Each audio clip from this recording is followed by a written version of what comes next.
Vamos a tener la lectura de la palabra de Dios en el libro del Evangelio según San Mateo, en el capítulo número 19, desde el versículo 16 en adelante. Dice así la palabra del Señor. Dice: Y he aquí, uno llegándose le dijo: Maestro bueno, ¿qué bien haré para tener la vida eterna? Y él le dijo: ¿Por qué me llamas bueno? Ninguno es bueno sino uno, es a saber, Dios. Y si quieres entrar en la vida, guarda los mandamientos. Dícele: ¿cuáles? Y Jesús dijo: No matarás, no adulterarás, no hurtarás, no dirás falso testimonio, honra a tu padre y a tu madre, y amarás a tu prójimo como a ti mismo. Dícele el mancebo: todo esto guardé desde mi juventud. ¿Qué más me falta? Dícele Jesús: si quieres ser perfecto, anda, vende lo que tienes y dalo a los pobres, y tendrás tesoro en el cielo, y ven, sígueme. Y oyendo el mancebo estas palabras, se fue triste porque tenía muchas posesiones. Entonces Jesús dijo a sus discípulos: de cierto os digo que un rico difícilmente entrará en el reino de los cielos. Mas os digo que más liviano trabajo es pasar un camello por el ojo de una aguja que entrar un rico en el reino de Dios.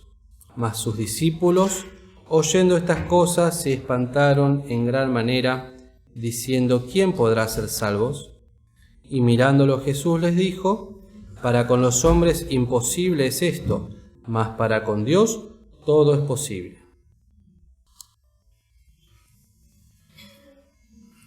Bien, hermanos, en primer lugar, comentarles que gracias a Dios la Iglesia adquirió esta semana un total de 17 fotocopias del libro de síntesis. Y la compra se hizo porque no hay síntesis ya disponibles en el formato original. Y lo bueno sería que todos los miembros de Iglesia, cada uno, tenga este libro de doctrinas, síntesis de doctrinas y prácticas de la Iglesia Cristiana Evangélica, para su estudio y también, obviamente, para conocer y aprender, y también para identificarse. Recuerden que esta síntesis fue aprobada en el año 1990, si no me equivoco, en la segunda asamblea que tuvo la Iglesia, o tercera, no me acuerdo bien, no estaba, era chico, pero lo leí en el libro de actas. Fue aprobada por los miembros en plena comunión, que fue estudiada y aprobada, por lo cual todo tema que tratemos o en un futuro y que esté dentro de este cuerpo de doctrinas, se entiende que está aprobado por la Iglesia, si bien hay algunas cosas que no las practicamos dentro de estas prácticas bíblicas. Sería bueno que todos los tengan para después poder estudiarla y cotejar también todo lo que decimos con la palabra de Dios. Bien, queridos, entrando un poquito en tema, este pasaje del joven rico, esta semana estaba pensando cómo encarar el tema que el Señor puso en mi corazón, que es un tema conocido muchas veces y escuchado por nosotros, pero es la necesidad de examinar, aquí me anoté, y el peligro que corremos al estar expuestos a engañarnos a nosotros mismos en este concepto que hace unos domingos venimos remarcando, que es justamente esta experiencia vital de un examen personal que cada uno de nosotros tiene que tener con el Señor, y el peligro que corremos en nuestra intimidad personal cuando estamos callados, haciendo nuestras actividades, y la multitud de pensamientos que surgen de nuestro corazón, de nuestra mente. Y como decía nuestra hermana Esther en su oración, ¿no?, que a veces los pensamientos surgen durante las reuniones y se van y nos llevan a distintos lugares. Nos distraemos, luego volvemos. Entonces siempre se dice, ¿no?, que de todo lo que se dice a veces queda solo el 5% en la mente, en el corazón, y a veces de una semana a otra nos olvidamos de lo que se habló en la reunión anterior, pero es maravilloso cómo la palabra queda en el alma, queda en el corazón, porque aunque nuestra mente se olvida, nuestro corazón sigue trabajando esa palabra y en algún momento el Señor la trae a nuestro recuerdo. Y parece a veces que no estamos escuchando, pero vuelve. Y eso me trae el recuerdo del día de ayer, en la reunión de jóvenes, cuando estábamos, una jovencita que con muchas luchas en su vida, pero que acotó algo muy interesante en la reunión, cuando hablábamos de la voluntad de Dios para nuestra vida. Ella en silencio mencionó que esa voluntad de Dios para nuestra vida muchas veces se puede ver retrasada por nuestras decisiones. Y nunca me hubiese imaginado que esa niña, esa jovencita, tenía ese pensamiento y ese concepto tan claro en su corazón. Entonces vemos que la palabra va trabajando, aunque nos olvidamos o no sabemos dónde adquirimos cierto conocimiento. Y por otro lado, el problema de nuestros pensamientos es que muchas veces los traemos a la casa del Señor y los pensamientos se generan de acuerdo a nuestra formación, por lo menos entiendo yo, de nuestra vida, dónde hemos sido educados, cómo hemos sido educados, qué nos ha sido enseñado, y en base de eso sacamos conclusiones y formamos y establecemos formas de vivir, formas de tratar ciertos temas. Y de lo que yo creo y lo que yo pienso y lo que yo entiendo, de ahí no me muevo. Entonces, esa serie de pensamientos o formas que nosotros nos gestamos en nuestra vida, el problema es cuando los queremos traer a la casa del Señor. Y es de ahí lo que les decía al principio, es necesario estudiar la palabra de Dios, meditar, conocer de las doctrinas, porque la palabra de Dios puede discernir en nosotros los pensamientos, las intenciones y mostrar aquellas cosas las cuales estamos equivocados. Porque hay cosas que gracias a Dios podemos aprender y no las tenemos que cambiar.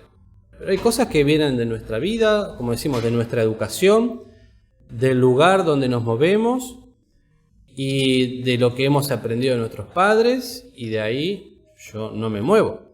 Es lo que aprendí, es lo que me enseñaron, y en realidad lo que termino haciendo es teniendo una soberbia en mi corazón, lo cual tiene que ser tratada delante del Señor.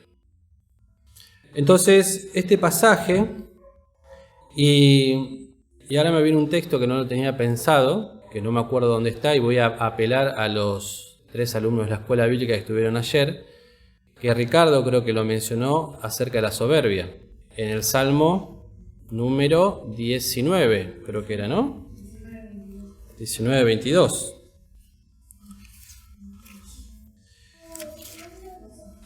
Salmo 19:22, no hace falta que lo busquen. No es 22 porque no tiene el 22. Es Salmo 12.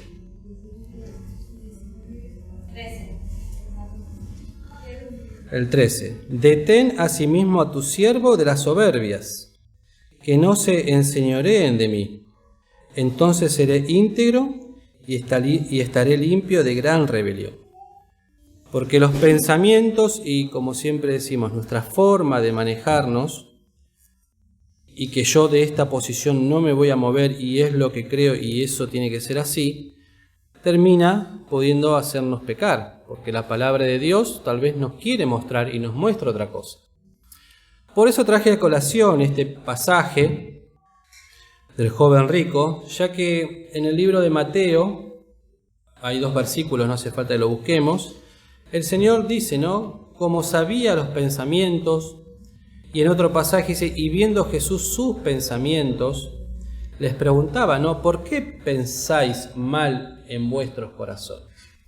Entonces, una de las cosas que, por lo menos para mí, estoy trabajando en mi vida personal, es analizar a la luz de la palabra si los pensamientos que estoy teniendo, o las ideas, o lo que en mi cabeza se va formando, es conforme a la palabra de Dios y es conforme a lo que Dios quiere.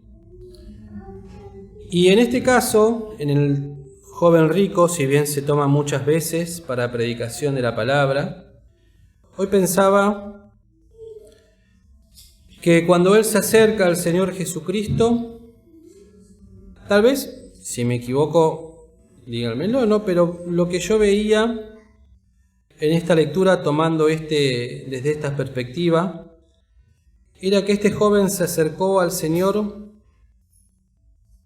tal vez en su inocencia o no dándose cuenta, para demostrarle al Señor lo bueno que Él era. Porque cuando se presenta y el Señor le dice, guarda los mandamientos, Él les pregunta cuáles. Pero se los pregunta no ignorándolos, sino para que el Señor se los recalque y Él le pueda decir, todo eso hice. Con la intención, tal vez pensaba dentro mío, de obtener del Señor una aprobación. Muy bien, te felicito, seguí así que vas bien. Entonces el Señor conocía los pensamientos de este joven y continúa ¿cómo se puede decir? Esta conversación, y el Señor le plantea otra cosa que este joven no se esperaba, que el Señor conocía su corazón. Y el Señor conoce nuestros corazones. En la reunión de jóvenes, por ejemplo, estamos estudiando el libro de Apocalipsis y estamos estudiando las 7 iglesias ahora. Y cada iglesia, el Señor se presenta, en cada iglesia les dice lo que tienen que cambiar o no, en cada iglesia aprueba lo que estaban haciendo, y en cada iglesia les dice qué es lo que tenían que hacer para corregirse. Y cada iglesia tenía su característica. Entonces, uniéndolo a este pensamiento también, que el Señor conoce nuestros pensamientos, el Señor en cada una de las reuniones que nosotros participamos y siempre que nos reunimos a participar de la cena del Señor, también toma el mismo método. El Señor nos conoce, sabe en qué estamos fallando, pero también en su gracia y misericordia trata de aprobarnos en aquellas cosas que estamos haciendo bien, pero nos llama la atención y nos dice, bueno, en esto tenés que cambiar y lo tenés que corregir. O sea, cada uno de nosotros tiene que llegar a ese examen personal de decir, bueno, yo quiero agradar al Señor, quiero santificarme. Si alguno, por ejemplo, está trabajando en la obra y lo hace porque es obligación y porque tiene ese lugar y lo tiene que seguir haciendo, bueno sería que lo haga en el Señor y lo corrija, o que no lo haga más. Si alguno, tomo otro ejemplo, ¿no?, está con una doble vida, sería bueno que se corrija o que decida si continúa los caminos del Señor o no. Pero esas cosas que el Señor nos va marcando y nos va mostrando, siempre busca de nosotros que nos limpiemos, nos santifiquemos y, como estudiábamos esta mañana, que obedezcamos y que estemos atentos a su palabra y a su doctrina y a sus enseñanzas. Por eso el Señor le responde a este joven: anda, vende lo que tienes y dáselo a los pobres y tendrás tesoros en el cielo, y ven y sígueme. Y en el libro de Marcos, en vez de sígueme, el Señor le dice: toma tu cruz. Que lo podemos unir con el libro de Lucas, que dice: el que quiere ser mi discípulo, tome su cruz y sígame. Niéguese a sí mismo, tome su cruz y sígame. Y este joven tenía que hacer lo mismo: vender todo lo que tenía, la negación, seguir al Señor y tomar su cruz. Pero se va triste, como conocemos, porque tenía muchas posesiones, tenía mucho. Y acá uno puede decir, y siempre lo hemos escuchado, que entre nosotros no hay ricos, pero sí tenemos posesiones en nuestro corazón. Tenemos grandes, ¿cómo podemos decir?, tesoros en nuestra vida, que no se las queremos entregar al Señor, que no queremos, pero queremos que el Señor nos bendiga, queremos que el Señor nos ayude, queremos obtener del Señor las bendiciones, pero ciertas cosas no las queremos entregar, no queremos dárselas, y el Señor con paciencia nos tiene que ir trabajando. Por eso cuando dice aquí en el versículo número 26, y mirándolo Jesús: para con los hombres imposible es esto, mas para con Dios todo es posible. Y uno de los grandes tesoros que nosotros tenemos es nuestra vida personal, la cual nosotros ponemos límite a lo que le queremos dar al Señor. La otra vez hablaba con un hermano y me decía: la verdad, este año no voy a comenzar con los cursos de la escuela bíblica porque no me quiero comprometer con demasiadas cosas. Uno lo respeta, es su decisión, nadie lo obliga, pero me quedé pensando cuántas veces yo hago eso. Es decir, bueno, yo no me quiero comprometer con esto, no quiero hacer esto, y tomo el señorío sobre mi vida, sobre mis tesoros, sobre mis cuestiones, y no le doy la libertad al Señor de decir: bueno, Señor, ¿qué quieres que haga? ¿Qué es lo que me estás pidiendo? Entonces, en el ámbito espiritual, que el Señor nos conoce y que gracias a Dios estamos en una iglesia fiel, con doctrinas fieles, y que por la gracia del Señor tenemos todavía la posibilidad de hacernos de todos los libretos de estudio. En la semana leía en 2 Corintios capítulo 8, los invito a abrir, versículo 7.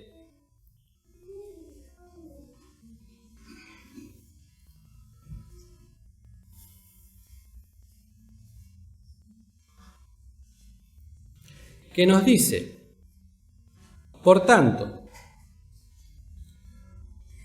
como en todo abundáis, en fe, y podemos decir que nuestra iglesia, gracias a Dios, hace obras de evangelización, trabaja en la escuela dominical, muchas actividades, abundamos en palabra, porque predicamos la palabra en todas las reuniones, el Evangelio de Salvación, el Evangelio de nuestro Señor Jesucristo, en ciencia, que es en el conocimiento de la palabra de Dios y de su voluntad, y en toda solicitud, y tratamos de cumplirlo, y en vuestro amor para con nosotros, o sea, el amor fraternal. Pero también dice otra parte, que ¿cuál es? Que también abundéis, ¿en qué cosa? En esta. ¿Y a qué gracia se referirá? Si ustedes se dan vuelta, los invito a buscar en 1 Corintios capítulo 16.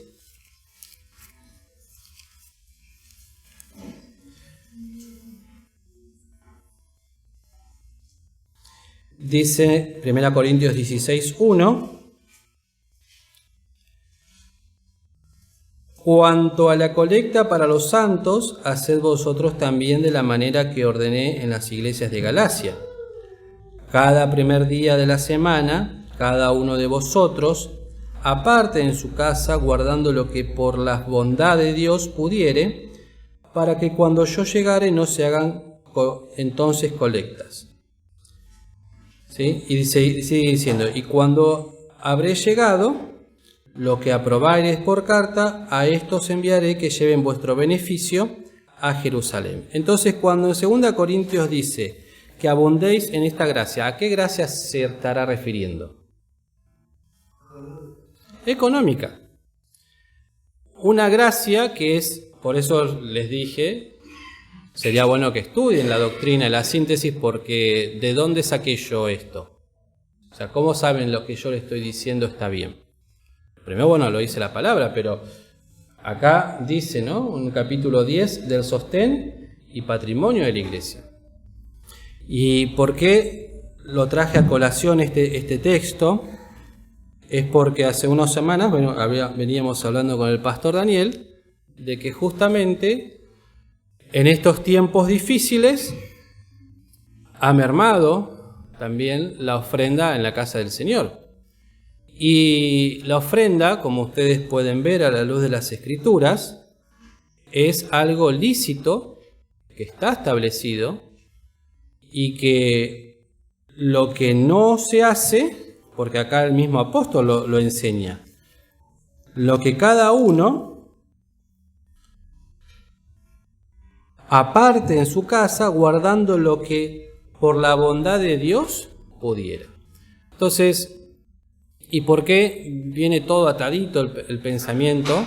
Porque a veces tenemos o podemos tener ese tesoro en nuestro corazón, que es decir, bueno, yo tengo que ofrendar en la casa del Señor, pero o no me alcanza o no llego a fin de mes, que nos puede pasar a todos, pero también pensar, bueno, no voy a ofrendar tanto porque son muchos hermanos, puedo ofrendar el resto, no voy a ofrendar tanto porque hay varios y va a sobrar, o no se va a usar para lo que yo quiero, o directamente el tema de la ofrenda en la casa del Señor no está en nuestro concepto, no está en nuestra forma de vivir, no está en nuestra costumbre, y ustedes fíjense que no dice en ningún lugar la cantidad.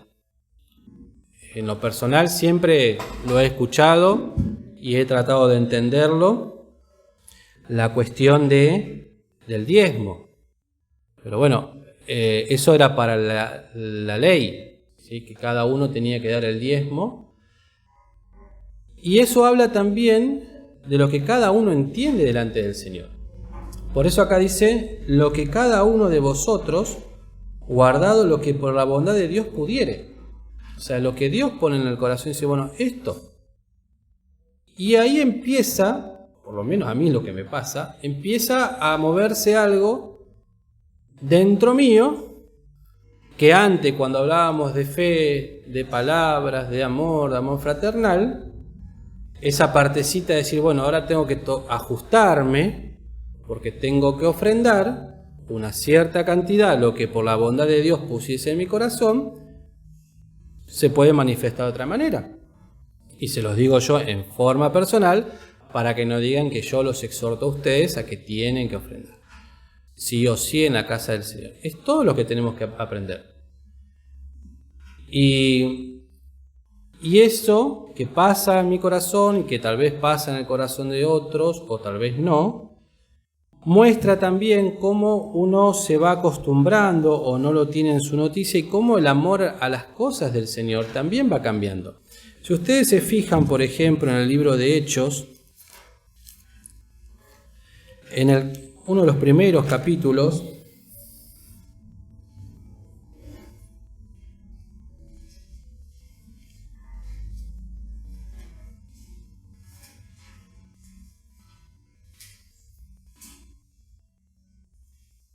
en el capítulo 4, versículo 34,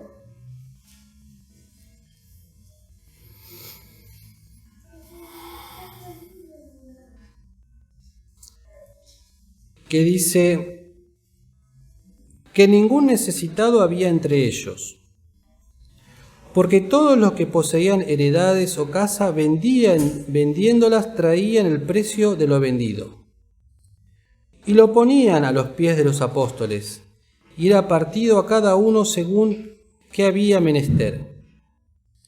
Entonces vemos que había en la iglesia primitiva, en la primera iglesia, un corazón de no aferrarse a las cosas materiales, de que todo, como dice acá, era de común y que no había necesidad entre los hermanos, que cada uno se ocupaba y veía a su hermano al pasar necesidad y no había necesidades. Y cuando hablamos justamente de las costumbres que nosotros tenemos, no significa que lo que nosotros hacemos o cómo nos hemos acostumbrado esté bien o esté mal. Puede que esté mal, a eso es lo que voy. Que también la manifestación del amor fraternal está en mirar las necesidades de los hermanos, de mirar por las necesidades de la casa del Señor, y estas cosas, porque sería un hipócrita si les digo, cada uno de ustedes tiene que vender su casa y traerla a la iglesia para que se reparta como bien le pareciera a los pastores. ¿Ustedes qué dirían? No digan nada. Mejor. Pero vemos cómo ha cambiado. Han cambiado los tiempos. Y uno sabe que hay hermanos que ofrendan, que se ocupan, pero eso tiene que ser en cada uno de nosotros una constante, de no olvidarnos que en la casa del Señor todo lo que se puede hacer es por lo que por la bondad de Dios pone en los corazones de cada uno de nosotros para ofrendar, y no se pone cantidades, ni se pide, ni nada por el estilo. Y por eso traía a colación los primeros textos, ¿no? Que el Señor conoce nuestros corazones. Queremos ser fieles, guardamos un montón de cosas, como el joven rico.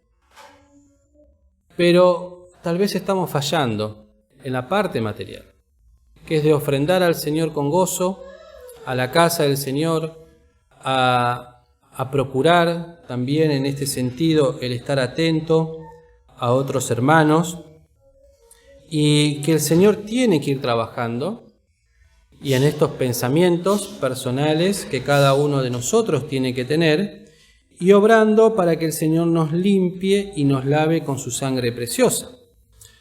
Por eso, esta serie de pensamientos así muy cortitos, hilativos, tratando de llegar a esta exhortación también, de que la vida espiritual de la iglesia no solo es la parte importante, obviamente, porque la ofrenda viene de un crecimiento espiritual, de un entendimiento delante del Señor, de lo que el Señor nos pide, de lo que el Señor nos mande, así como abundamos en palabra, en fe, en doctrinas, en prácticas, en reuniones, en ir y volver. Bueno, falta la otra parte, que es ajustarme, y lo hago en forma personal, ofrendar lo que tengo que ofrendar, ayudar. Y hay otro pasaje que ahora no lo recuerdo, lo anoté por aquí, pero que dice, ¿no?, que los hermanos daban por encima de sus fuerzas. 2 Corintios 8.